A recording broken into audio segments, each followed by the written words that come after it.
আলাইকুম রাহমাতুল্লাহ। যমুনা নদীতে ভাইদের দেখতে পারতেছি হেরা হাতে মাছ ধরতেছে।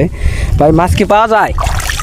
ভাই পাঁচ হাত আছে কটা পাইছি, ঠিক আছে। পাইছেন না? হ্যাঁ পাইছি আলহামদুলিল্লাহ, যা পাইছি তরকারি হইব। ভাইয়ের বাসা কই? বাসা হইলো আমাদের চরখাবুলিয়া। ওখান থেকে এখানে আসছেন? হ্যাঁ ওখান থেকে ভাই আসছি। কি দেশে থাকেন নাকি ঢাকা থাকেন? না ঢাকায় থাকি। ঢাকার থেকে কিরকম লাগতেছে? তাহলে তো আপনার আরো অনুভূতিটা আরো ভালো নাকি? অনুভূতি মানে অনেকদিন পরে আসছি তো নদীতে, অনেক ভালো লাগতেছে। আসছি সাথে পরে বন্ধুরা বললো যে চলো মাছ বন্ধু করে সাথে আসে না? হ্যাঁ। ভাই আপনার কিরকম লাগতেছে? অনেক ভালো লাগতেছে। ভাই কি ঢাকা থাকেন? জি জি আলহামদুলিল্লাহ। মাছ পাইছেন দুজনে একসাথে নাকি সবাই? আমরা গুছু করতে আছি অ্যাকচুয়ালি, বড় ভাই বলতেছে একটু হাতায় হাতায় অনেক দিন মাছ মারি না, অনেক দিন হলে।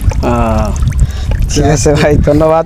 বাইরে মাছ মারতেছে আর কি, ঢাকাতেই থাকে সবসময় আর কি। মাছ মারার একটা নতুন অভিজ্ঞতা আর কি ফিল হইতেছে। সবাই আগের মতন আর কি সবাই মাছ মারতেছে, দেখতে পাচ্তেছেন হাতে মাছ ধরার চেষ্টা করতেছে। আর এমনিই অনেক মনোরম পরিবেশ এখানে, এমনি ভালো লাগার একটা কাজ করে। ইনশাআল্লাহ দেখতে থাকেন। আসসালামু আলাইকুম।